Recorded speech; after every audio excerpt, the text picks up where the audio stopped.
Kindly help me welcome our speaker today, Mr. Bogwa Mumbi, and to open his mic so that we can start the second session. A very good evening, Lucy and your team. How are you? Good evening and welcome today. A total delight for me to be here. This is a conversation where I'll Yes, put some questions, and then even the listeners will also post some questions in the comment section, and then I'll be moderating the conversation so that we can go through it together and learn from it. So I'm ready for that. okay, so the purpose for this conversation is to ensure that the members learn something new every time we meet on a Monday.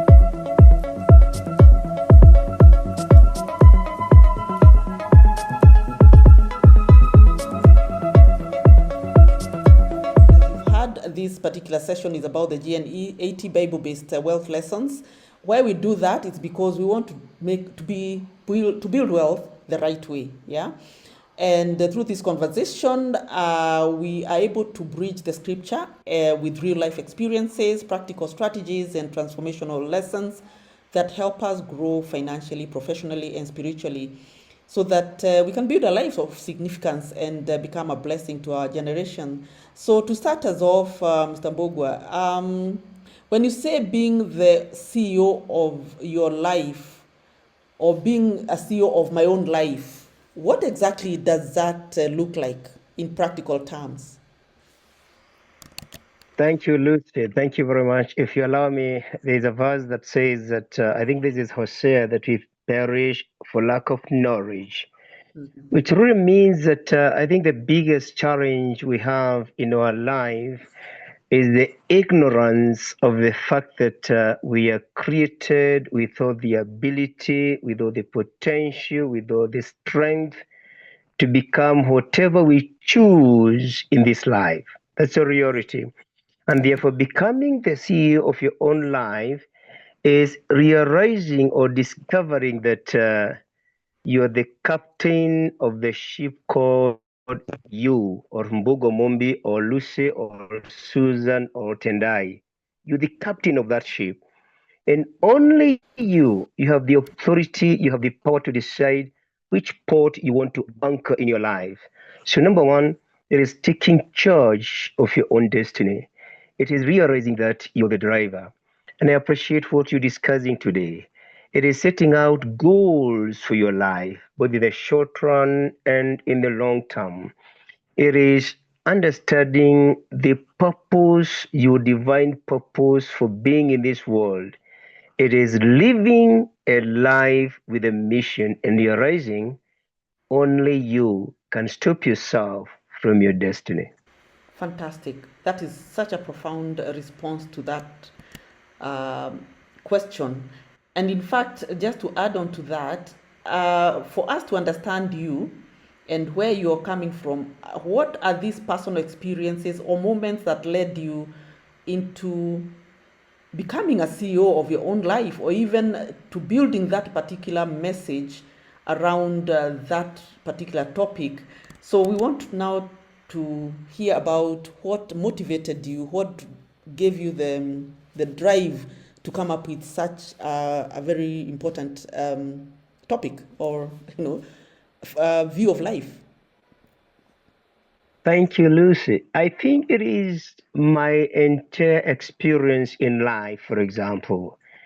I was raised up in an extremely poor environment, single mother, 11 kids, never known my father. Going to school was one of the biggest challenges, sleeping hungry. In class five in primary school, my mother went to a bank because there was a woman friend working there as a messenger, and she wanted to borrow 50 shillings from this woman for my school uniform. I was in class five.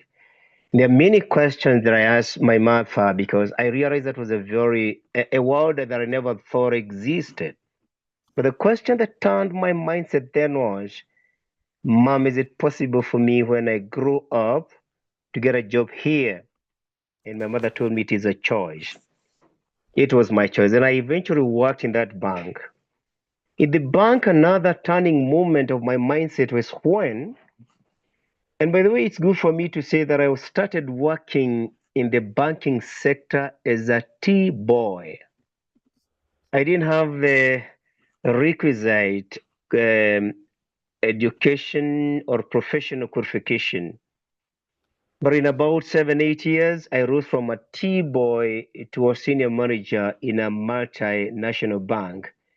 And I remember one day one of my bosses telling me, Mbugwa, how far you can go in this bank and how fast you can arrive is your choice. And then Lucia was complaining or trying to justify my underperformance by telling my boss, I don't have education, I don't have a godfather, my background is very poor. And I remember this guy telling me, Mbugo, the most important qualification for success, wellness, and fulfillment in this world, and every human being has this, is the heart. Kuwa na roho ya utu. I will never forget that director. That changed my life. In fact, then later I resigned to take a totally new direction. So it is the sum total of my experience in life when I realized, for example, when you plant a tree, it is self-directing. Nobody advises it every day. As long as it is aligned, it is planted, it is connected, it is intimate with where it is growing. Thank you, Lucy. Wow. In fact, if I could just pick that particular last statement you just said, if you plant a tree, it is self-directing, it's aligned, Absolutely. you know, and it just takes its trajectory and keeps moving. And in fact, sometimes if it's being hidden by another branch from another tree, you find it bending to find its path, Absolutely. and it's keep moving. Absolutely. And it's such a profound, lesson to all of us that there's actually no block on our way. There's nobody actually putting a ceiling on our way. There's a way out. We just need to be focused to where we are going and ensure that the GPS is still working and we're still following it up. And thank you so much for that particular, message there. Now, and for that particular manager who told you that the statement was, it's your choice. It's your choice. Could you please expound on that when it comes to choices? What makes some people more successful than others? Tell us more about the choices and the success in life, and what makes some people successful and others not successful. Thank you, Lucy, for the question. It is actually my late Martha Mombi who talked to me for the first time about choices when I was in class 5 in that bank. And one of the things that really opened up my eyes is the appreciation that my mother never talked about the challenges, the lack of a father. And he simply told me, you can choose to work in this bank. We have unlimited choices in this world. And I think the biggest challenge we have is the systems that we have gone through in our life, the nurture part of it. Because most of the systems actually radicalize us into believing that the power that we need for us to be able to unleash our greatness or to succeed is outside of us, which is not true. But the moment you realize that, number one, you have unlimited power, which is very true. Number two, the choices in this world, choices that God has created, are also unlimited, absolutely unlimited. Therefore, it helps you appreciate that given the unlimited choices and your unlimited ability, then you need to decide because you can't be everything at the same time. Then you need to decide, what is it that I want to direct and channel my energy to? And that is a question of purpose. It is a question of mission. You see, you can't travel to Mombasa and say Garissa at the same time, simultaneously. So, dependent on the purpose, dependent on what exactly do I want to achieve. And I think this is where we'll be talking later about legacy. I started asking myself questions like, what do I want to be known for positively to my nuclear family, to my extended family, to my society, to my work colleagues, to our employees that we work together, to the country, and to the world at large. So I think it's what Lucy you call in the corporate world the big picture. Most of us don't have a personal big picture. And if you are a ship, you're in the ocean, and you don't know which port your ship will anchor, and you're the captain of the ship, the wind won't help you. So I think we need to decide which port we want to anchor to in our life so that we can ask ourselves, how do we then channel the energy? Thank you. Wow. Thank you so much for comprehensively responding to that particular question. And my takeaways from that particular uh, response that you've given us is that we have the power and the choices unlimited. And the other one is that you cannot do everything. You just need to make the choice as to where you want to channel your energy. And also at the end of the day, having your personal big picture, Absolutely. and so that you're able to direct the ship to that, to dock into that where your vision, you envision to achieve. But there are times you find people working in a very uncomfortable environments. You know, they're employed maybe in a certain institution, they have children, they must do the job to take care of the family, and sometimes they get the whole picture of where they were going as a person, maybe even before they started working. Even when they were teenagers, they were clear in mind what they wanted to do when they grow up. But then they are in their 30s now and completely lost. They don't even seem to know where they are and where they are going. What actually triggers that loss of direction? And yet this person had this vision in the beginning. What could have caused that? Okay, the work environment could be tough, maybe the family upbringing could also be tough, and therefore they shrink. What else have you seen could have caused that? And That's a very good question. And I think we are often asked, what did you want to become when you were young? And we still ask our children and young people, what are you becoming in future? And you realize when we at a younger age we had very lofty dreams. We wanted to touch the sky, we wanted to be pilots, we wanted to go to the moon, we wanted to be doctors. Somebody said along the way, the world puts you into a mold. And mm, rather than become the doctor you had initially dreamt of, you end up becoming a patient. The truth is that sometimes we are interacting with people, be they our teachers, be they our parents, be they our friends and work colleagues, who seem to be dissuading us from thinking big. And sometimes when you go through challenges, for example, uh, I didn't go to the university after high school, right after high school. And I tried going to a technical college called Kiambu Institute of Science and Technology. And my failure to go to the university, honestly, thought without an education degree, then I had no future. It actually took the efforts of a Catholic priest who was also a psychiatrist. And I will never forget his words when he told me, sometimes through our narrow prism of thinking, we see only one gateway to success. God has unlimited gateways.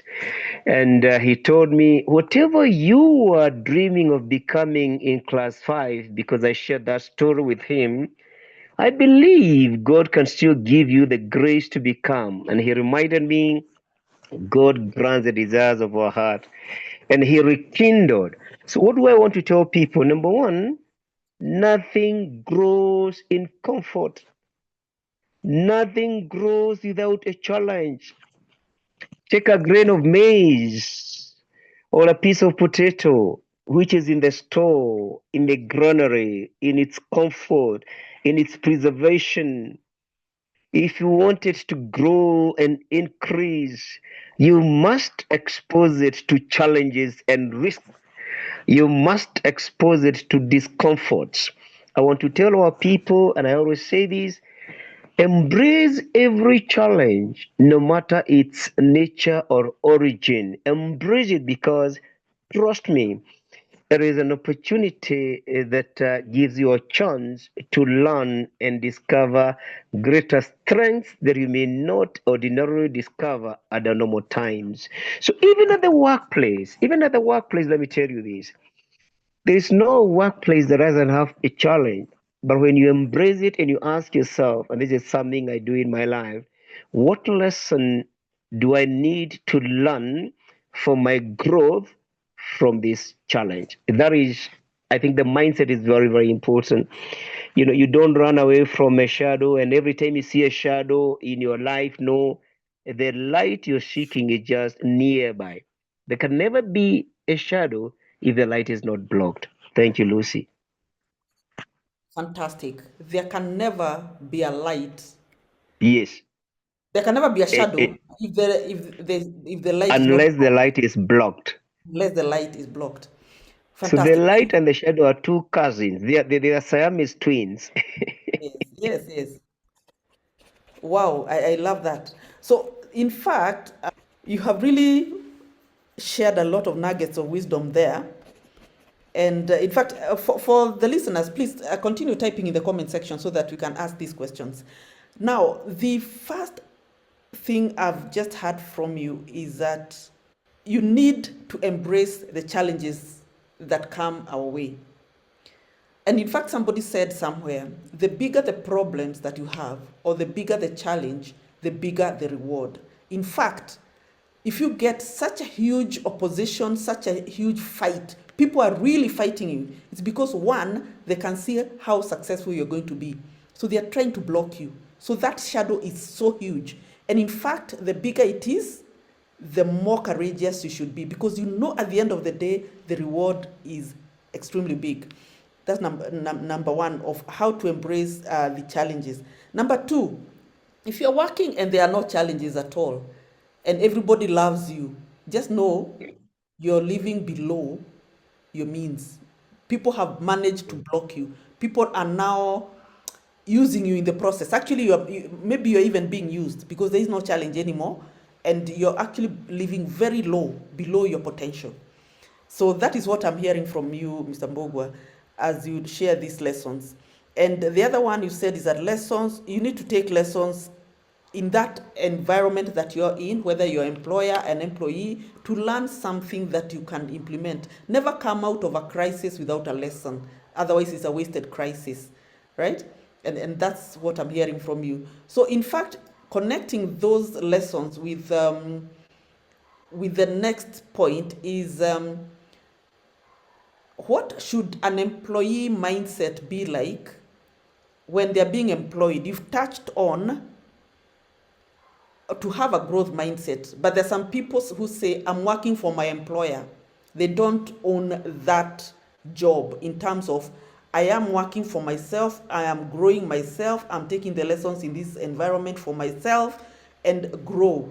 So how then should such an employee who is feeling stuck, or such a person, even you have a business, you started a business, you've been doing the same thing over and over again last year, the year before, even this year, you're doing over and over again, and you're still complaining of profitability that is not even coming through. So what kind of a mindset is it that is a winning mindset, so that you stop feeling stuck in these positions What kind of mindset shift do you need? Thank you, Lucy. That's a very, very good question. The reason many of us would feel stuck, not just at the workplace, but also in life or in business, because you didn't ask yourself before starting the business, before going to that company, even before marriage, or you didn't ask yourself the most fundamental question that we need to ask ourselves before making, especially strategic decisions in life. And that is a question of why. Why should I work in America Capital and not in this company? Why is it that I want to be employed at this moment and in this institution? Because the bigger the why of your choices, the easier the how of navigating the process. So, where the why was not clear, trust me, along the way, there'll be destruction. Along the way, somebody will feel like I made the wrong decision. There's something that is very powerful that you said. The biggest challenge facing organizations today globally is employee disengagement. And this is primarily driven by the mentality that I work for. I think one of the winning mindsets is to realize this. Employment is a school. You're a learner. What are the skills that you wanted to learn and which will facilitate you to becoming what you want to become? But there are very many employees today, maybe 89%, who are working in institutions and they're not sure who they want to become through that school called their employer. And that is why sometimes we get stuck. And that is why sometimes we don't grow. And that is why sometimes we overstay in one department, in one rank, in one organization, in one place. We overstay. Imagine of a child who wants to play school, and because sometimes they have such fond memories and close friendship with your teacher, a teacher who brings biscuits and other niceties every day, they refuse to move on to the next classes because they don't want to leave their teacher. I think to me, the most important thing is please invest in the question of why did I come here? You need to do a self audit. So, the why is very important. Number two, please realize that you are a partner with the organization for mutual growth. Stop having the mentality of an employee. An employee is a slave. A slave earns based on the metrics of what they have produced. See yourself as a consultant. A consultant empowers people irrespective of your position in your organization, whether you're a driver, you're in the kitchen, you're, a team manager, see yourself as a consultant, see yourself as an institution, and grow, invest in an institution called you. Thank you, Lucy. Wow, fantastic. I think we can continue, we can be inviting you over and over again for these topics. The nuggets of wisdom you're sharing are so profound. Wow, wow. See yourself as a consultant. Your job as an employee, you are actually, it's for, you are actually partners with your employer. I've never heard of that before. And that's why I'm seeing thumbs up, right? Thumbs up, guys. Thank you. You are partners. You, the employee, and the employer are partners. You're actually at par. Nobody is above the Yes, other. Doesn't matter which level yes, you're, even if you're a driver. In fact, that's the example you've given us. Wow. And the most profound thing is first understand your why. Whether you're starting a true. business, whether you're joining this institution at that season of your life, let's say you're 25 years old or you're 35 or you're 65, right? What's your Yeah, why? What's your why? Because your why yeah. cannot be money. It Money can't is be a money. reward. It's a reward. And that's what I'm hearing. Why are you doing that business? Why are you joining that institution to work? Right? Is it that you are coerced by your parents, or what is this?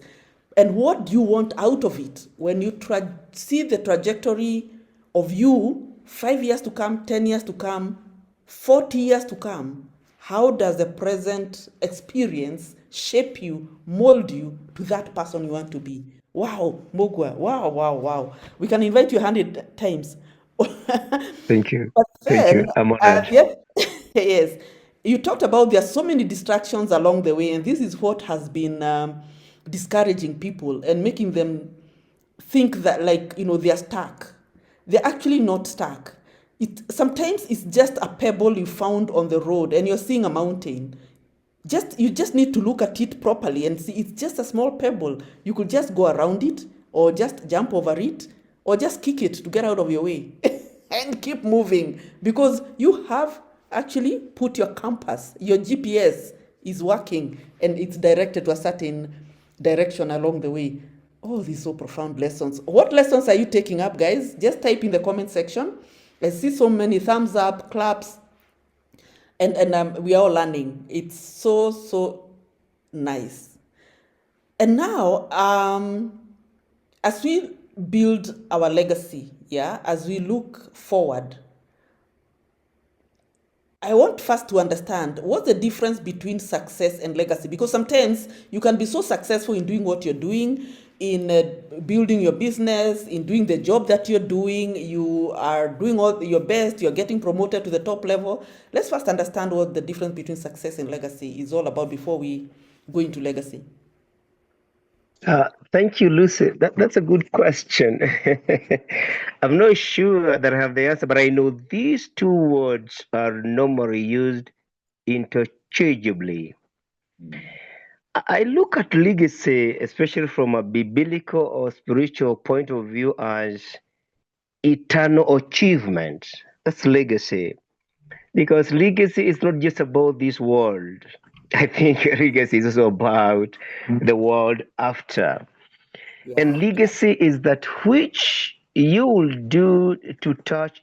Legacy is never about me as, I mean, personally. Legacy is about humanity. Legacy is about touching the world in a unique way so that the world will remember you eternally. The likes of Nelson Mandela, the likes of Dr. Martin Luther King Jr., Mother Teresa. Success to me looks a bit narrow because I think it is something personal. It is that which I would want to personally achieve and I can kind of be proud of. So when I look at success, I see success as sometimes not necessarily leading to legacy, because success again is very different dependent on who is defining the world. There are many of us think that success is about material things. It is where I live, it is the car I drive, it is the property that I own. But I think we may appreciate today that success at a personal level is the extent to which your life is holistically fulfilled, your life is in peace, you feel secure, and you feel that your mind is at peace with everybody. So I see legacy, I mean, success is fairly personal, but legacy as something beyond you as a human being. My legacy would be like, what will I be remembered for by this world, even in my physical absence? And of course, legacy must start at home. They say charity begins at home. And wherever else have a chance to interact with humanity. So legacy is all about the mindset of I must plant trees for posterity. As I plant these trees and take care of the trees, I am cognizant of the fact that I may not sit under the shade of any of these trees. I may not eat any of the fruits from these trees. But I'm aware there are generations coming after me, and it is for that that I commit myself today to plant the trees and take care because when the generation has benefited from them, I have also benefited, and that has benefited my eternal life. That is my long and short of it. Wow, very nicely. Thank you, Lucy. Yeah, Thank you. Thank you so much. Very nicely articulated.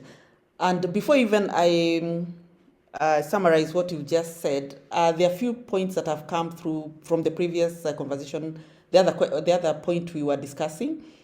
And amazing.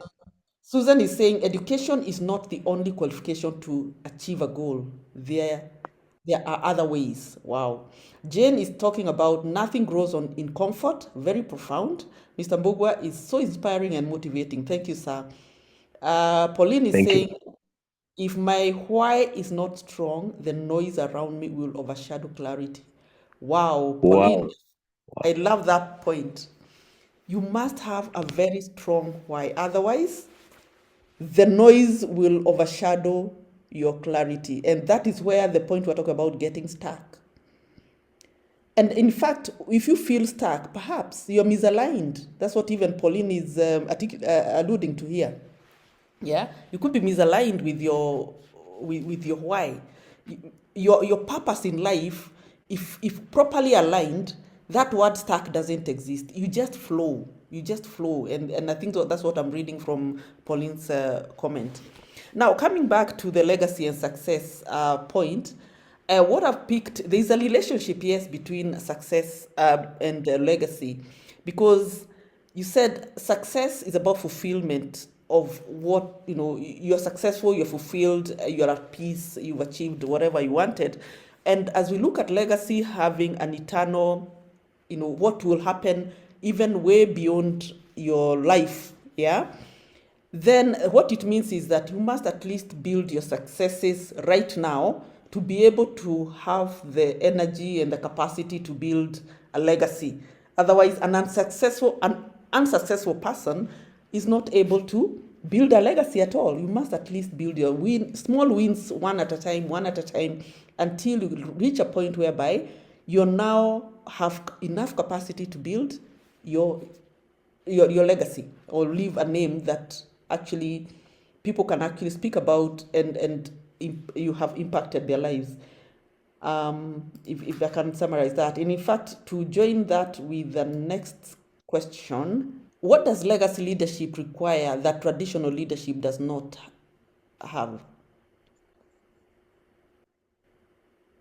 Thank you, Lucy. That's a very, very good question. I think one of the biggest misunderstandings in this world is about leadership and what it is, particularly the purpose.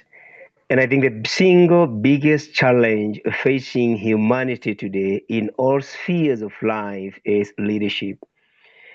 I don't know who nurtured or taught us that leadership is about fame, rank, it's about personal power, positional power, it's about how people fear or respect you.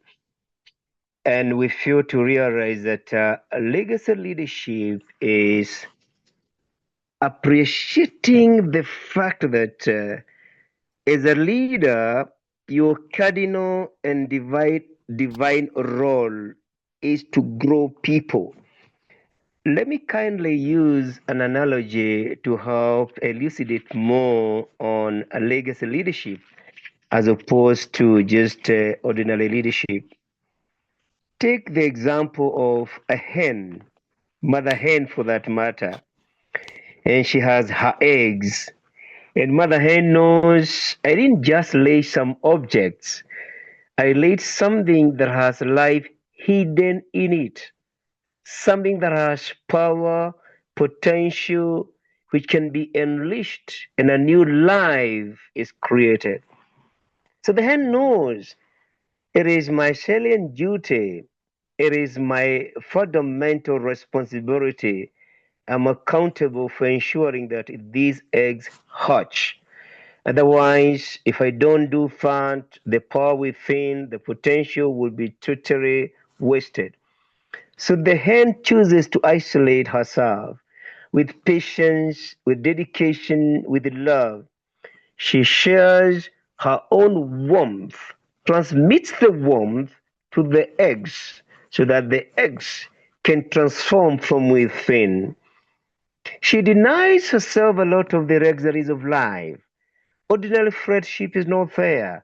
No more eating, mating, drinking, resting is not fair for the few days that she needs to incubate her eggs.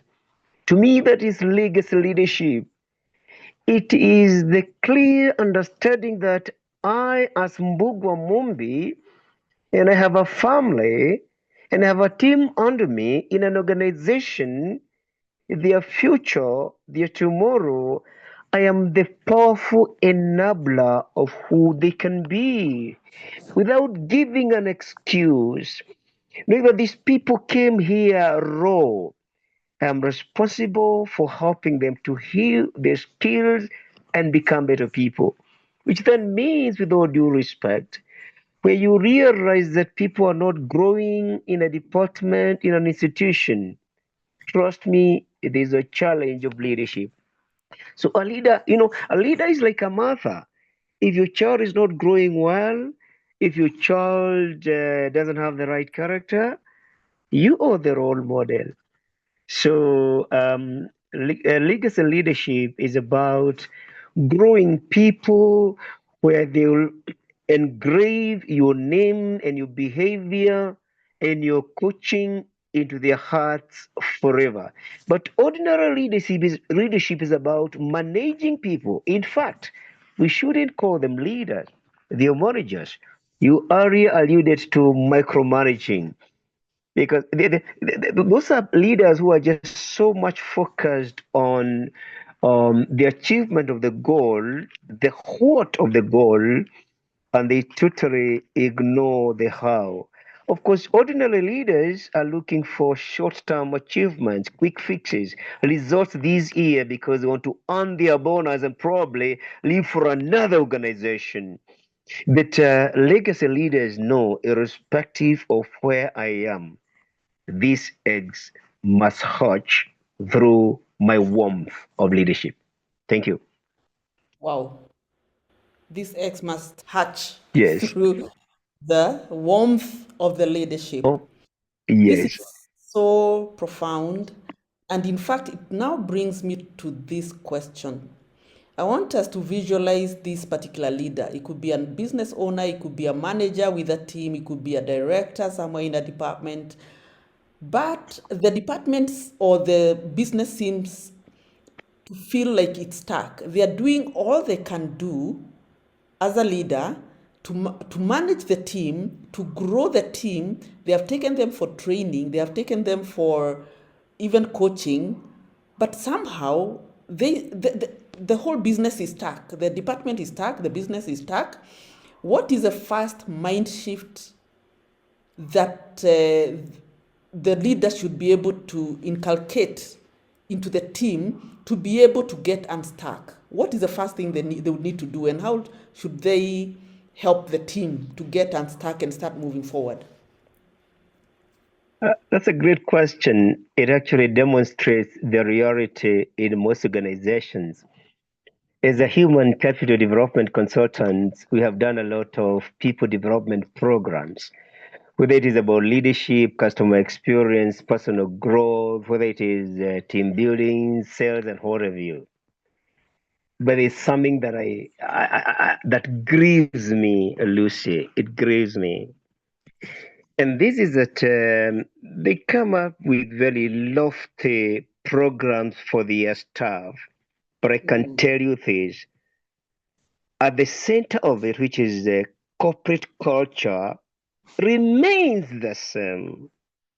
If you ask me about what a leader ought to do, by trying many, many different insights that are not working, please allow me to be candid.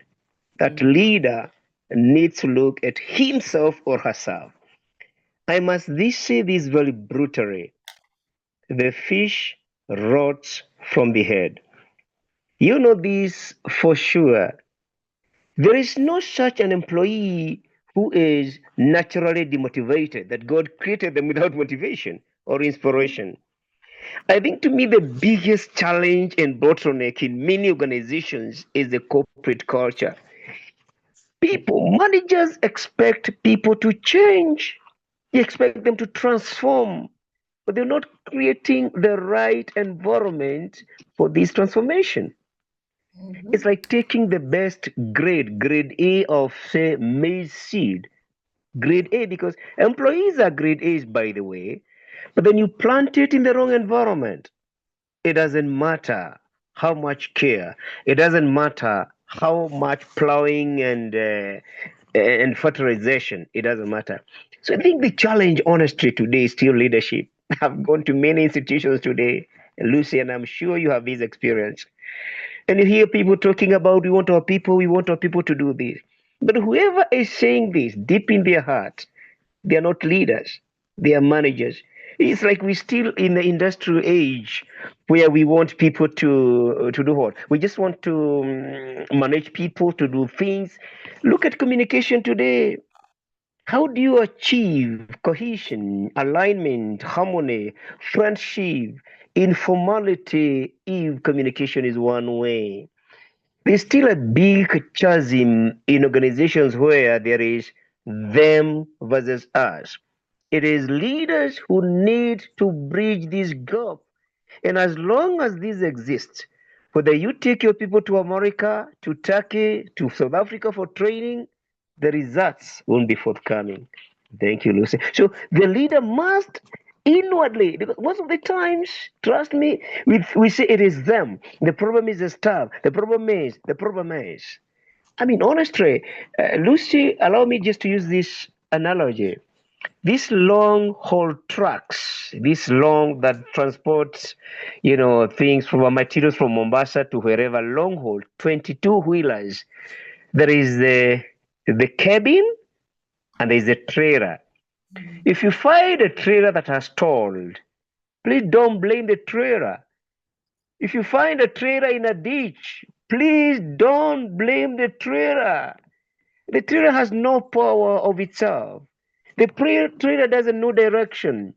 The trailer doesn't know speed. The trailer doesn't know the how. The problem is the cabin. And that is why it is called the prime mover or the power truck. I teach that in leadership. Thank you, Lucy. Fantastic, fantastic. Before we close this topic, because we can go on and on and on, I Yes, appreciate those particular pointers. And you said the buck stops with the leader absolutely. and the corporate culture. If left the way it was, it doesn't matter what you Yes, plant in a culture that is unsuitable for growth of the people that are working in there. The absolutely. culture must actually be transformed to a conducive culture where people can thrive, people can grow. In fact, I keep writing articles around this. There's one particular article that I've written of a certain institution that was called a training school because competitors kept stealing employees there because employees were so well trained. Employees were so well trained but stuck in low positions for so many years. When other competitors told those employees and gave them senior roles, challenging roles, they were thriving. Some of them even became CEOs.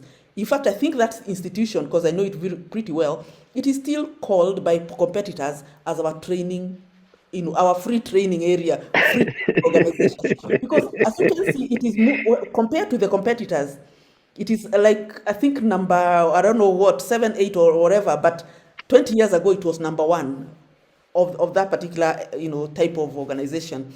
So, and that is what they call it. Unfortunately, they've not learned the lessons that their employees are not, they come in, actually, they know very well how to even recruit. They recruit pretty well, they train very well, people travel all over, but they are so poor at managing their people. So the buck stops with leadership and a wrong environment. You cannot plant on stones and get your seeds to germinate.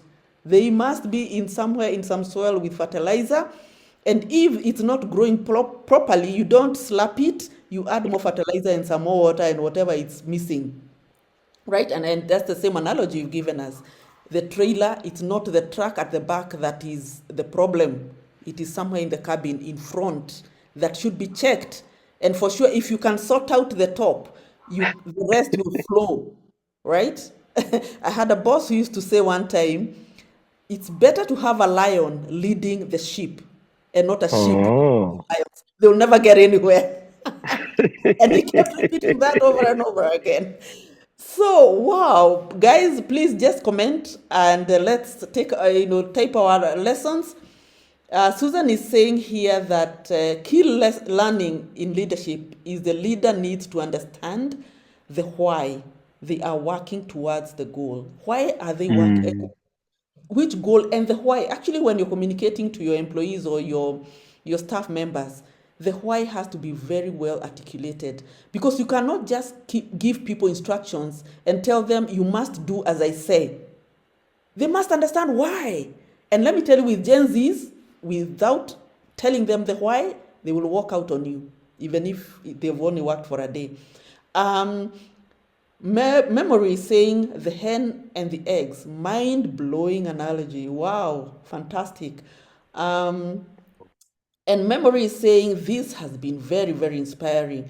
So, as we draw closer to our closing, if you could leave executives with one leadership principle that transforms both business and personal life, what would it be so that they can become a legacy leaders?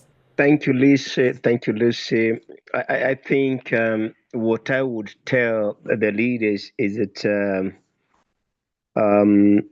in this world, I think we are here for only one purpose. And the most indelible legacy you can leave in this world is how many people did you grow? Has your name been written in the hearts of these people, or your name is only in their performance management documents? Today, there are many leaders who say that they are working in an open office system. I don't like this because that is mere talk. We need to move away from open office system into open heart system. Open hearts system. So I think I would want to bring the curtain to a close now, and I feel very privileged for this opportunity. I feel like you have added a brick to my legacy for this world, Lucy. Back Wow, to you. fantastic. Thank you so much. But before we let you go, Tendai is saying, how many people did you grow? That is actually one pointer as to what would people say, what was the impact on people's lives maybe 20 years after you've left this world. Will you even be remembered? Or you just disappeared and after 5 days, everybody forgot who you are because you touched nobody's life? That is the worst thing that you can do ever in this world. You must touch people's lives. And maybe as a parting shot, how can we find you? And yeah, anything else that you want us to know about you? Thank you very much. I want to acknowledge the very powerful compliments that your team has given me. I feel totally honored for this. I have several books I have written. My first publication, and I think is a best-selling book, is called "Excuse Me, Your Dream is Calling You." I have other books like "Design the Champion," "Vitamins for Success," and "Becoming an A Student in Life." You can interact with me via the normal social media platforms, LinkedIn, Mbugwamombi, Facebook, Mbugwamombi, X, Mbugwamombi, and so on and so forth. Our company is called Success Signature. Our tagline is Rebranding Minds. I hope I Okay. provided all the information as far as the contacts are concerned. And thank you so much, Lucy. And also in our community, we have quite a number of members from Zimbabwe and a few from Oh, Ghana. Okay, awesome, awesome. Thank you so much, Mr. Mbogwa. Awesome, awesome. Thank you so much, Mr. Mbogwa. So, people, let's give Mr. Mbogwa a thumbs up, an appreciation for such a wonderful, wonderful, wonderful, lovely, lovely wow, wow. session. Thanks for the love. Really learned Thanks so for the much. love. We've loved it, and Wow. definitely we will be inviting you. The day we'll have our physical sessions, you'll definitely be with us, so that you can have we can have a physical conversation with us, and we can gel more. Thanks so much. And Lida is saying that in the comment section. It was so inspiring. Fabian is saying the Wow. same. Thank you, thank you, thank you. Yes. So if we do we have any questions from the audience? Any questions before we close? Oh, Tendai is saying I needed to hear this really. Thank you so much, Tendai. And Oh, thank you. so if we don't have any questions or comments, and then we can close with a word of prayer again.